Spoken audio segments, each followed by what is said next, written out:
Okay, so we've talked about child development, and so um, we're going to look now at what happens when we move beyond childhood and into adolescence and adulthood, and how there's still some cognitive development that happens there, and take a look at kind of what that looks like into adulthood. So, first in adolescence, there's a bunch of things that go on. The first thing we're going to look at is the physiological changes that occur during adolescence. This will help us kind of get an understanding of some of the psychological stuff that goes on as we move forward. So, physiologically, we see this thing called the adolescent growth spurt, where adolescents typically grow fairly significantly and gain height and weight. And this typically starts around age 10 for girls, and then a couple of years later, around age 12 for boys. And so that's the kind of growth spurt at the beginning of this adolescence. And you'll see that there's terms that go along with this. One of them is pubescence, and that is the 2-year spans leading up to puberty. During this time, there are changes to physical and sexual maturity. And this is kind of the build-up to puberty. And puberty then is the stage where sexual functions reach maturity. It is the official beginnings of adolescence. And this is where, like I said, you begin to see these primary sex identifiers reach full maturity. In general, girls who mature early and boys who mature late tend to have more distress and emotional difficulty with the transition, because for girls who mature early, it's embarrassing. For boys who mature late, it's also embarrassing. So there's some struggles that go along with that psychologically. In addition, interestingly enough, girls and boys who mature early tend to be more likely to use drugs, engage in risky behavior, have risky sex, drink alcohol at a young age. Those sorts of behaviors tend to happen for children who go through this earlier for some reason. In terms of the neural development that happens in adolescence, we see a great deal of growth in the white matter during this era, which means that those neural connections are being coated more and more with myelin sheaths.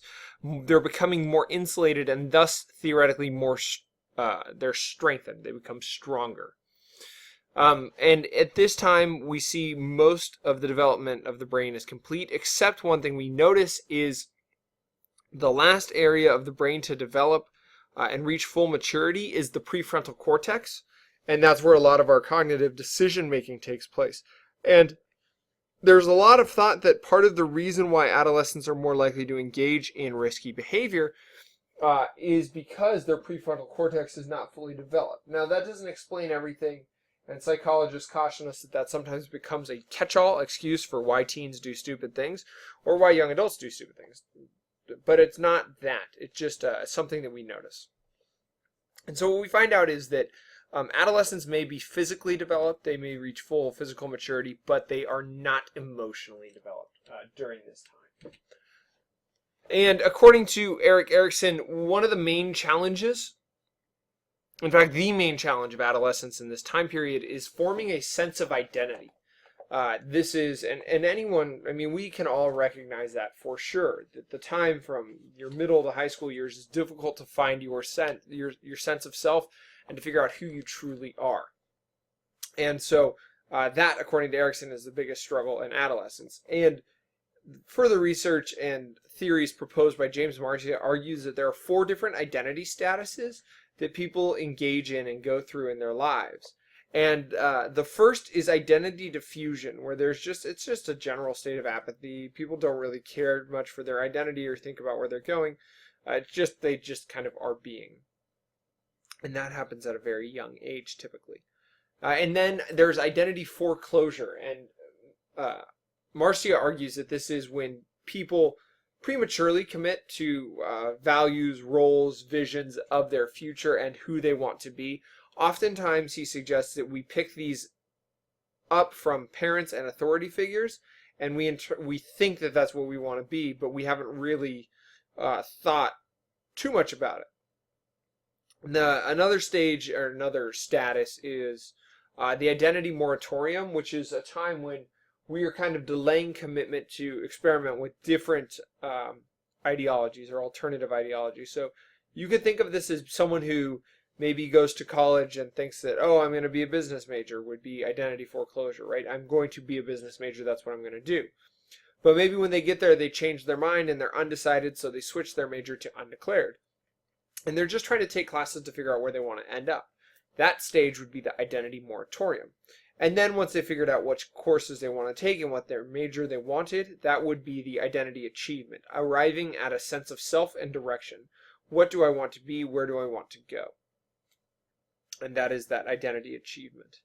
And one thing that's beginning to be noticed is that this sense of struggle for identity is not solved or resolved in adolescence, but it often continues into young adulthood, which then creates this new idea called emerging adulthood. And emerging adulthood is first argued and postulated by a guy named the name of Jeffrey Arnett. And he says that this is a new developmental stage. And that we haven't really explored it very much before. And he says that it's happening because of changing sociocultural norms. So people are staying in school longer. People are delaying marriages.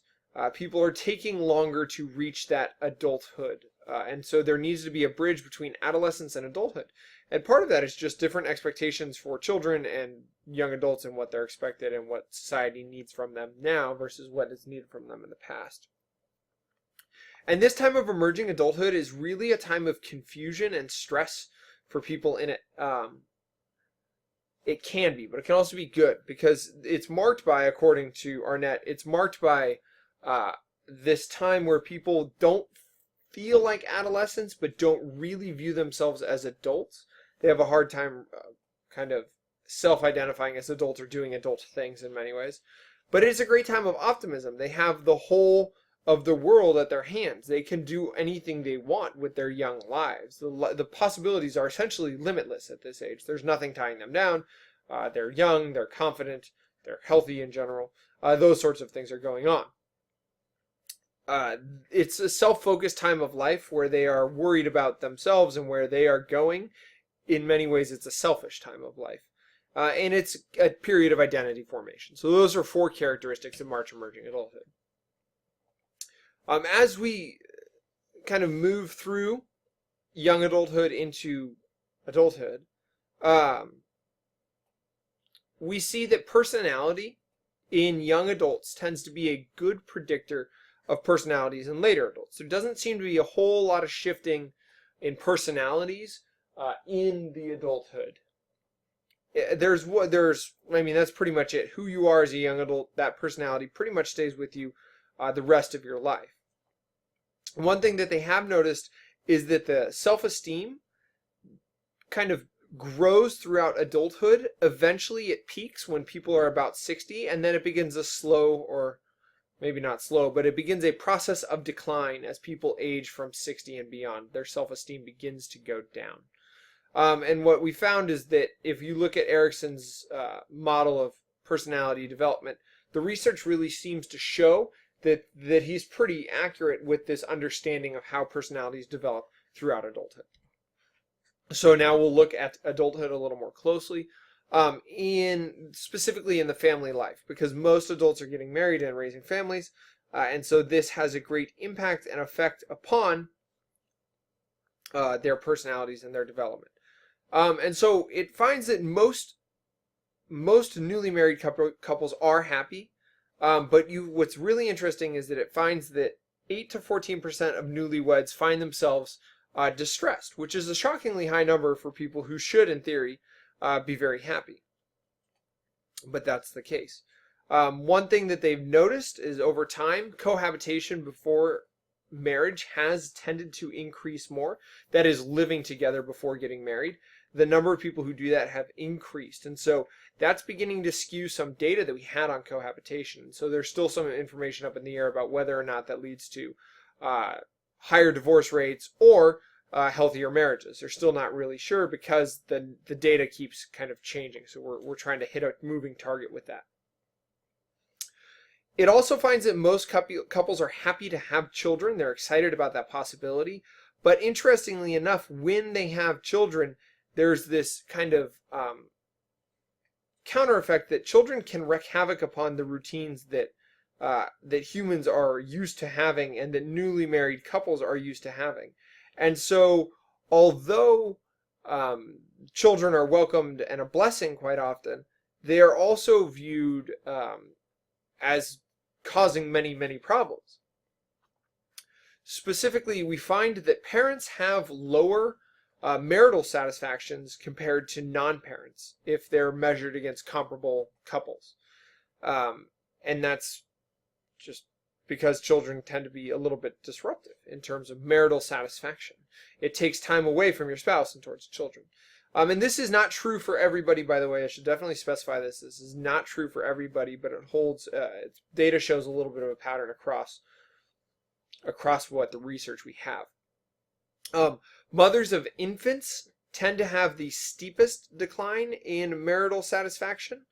And part of that could be attributed to expectations for how much work the husband will do versus how much actually is done, and the cost of dealing with children and how much that really wears down on people. And then another interesting thing is the more children that couples have, the lower marital satisfaction tends to be. As if, although children, again, are a blessing, they tend to be a drag on marital happiness. Not overall family happiness, but marital happiness and happiness with spouse. What is interesting is that we find when children leave the house and parents begin this empty nest phase, they find themselves having a rise in marital satisfaction. And that tends to go against what people used to think, but we find that when children leave the house, parents end up tending to be more satisfied in their marriage. Now we'll look a little bit more into aging and the consequences of aging. We find that as part of the normal aging process physiologically, the amount of brain tissue and brain weights declines gradually in late adulthood, starting around age 60 or thereafter. And one of the big things that happens to the elderly, or a danger concern, is dementia. And dementia is an abnormal condition that's marked by multiple different cognitive deficits. So there's kind of multiple things going on in this situation if you have dementia. But it includes memory impairment. And the most common type of dementia is Alzheimer's. That represents 70% of all dementia cases. And Alzheimer's is marked by a profound loss of neurons and brain tissue, even more so than normal. There are neural abnormalities, things such as plaque building up on the neurons, and then neuron tangles, where if you think of them again as roadways or highways, when they get tangled up, you're not able to make those pathways. And there are a few things, they're still working through Alzheimer's. They think there's some genetic link to it, but their risk to Alzheimer's can be reduced by regular exercise, low cardiovascular risk factors, and then frequent participation in stimulating cognitive activities. Keeping the brain sharp, keeping the mind working can help reduce the risk of dementia and Alzheimer's. Again, in terms of aging, general intelligence as a whole tends to be fairly stable through adulthood, with some small decline after 60. And there are two different types of intelligence that we'll look at, though, because they don't act the same. The first is fluid intelligence, and that's basic reasoning ability, your memory capacity, and the speed of information processing. And that is the more likely of the two to decline with age. And the other is crystallized intelligence, which is the ability to apply acquired knowledge and skills in problem solving. And that generally tends to remain more stable than the fluid intelligence. And aging as a whole, the process seems to affect the speed at which information is processed first, and most significantly in terms of how we deal with intelligence.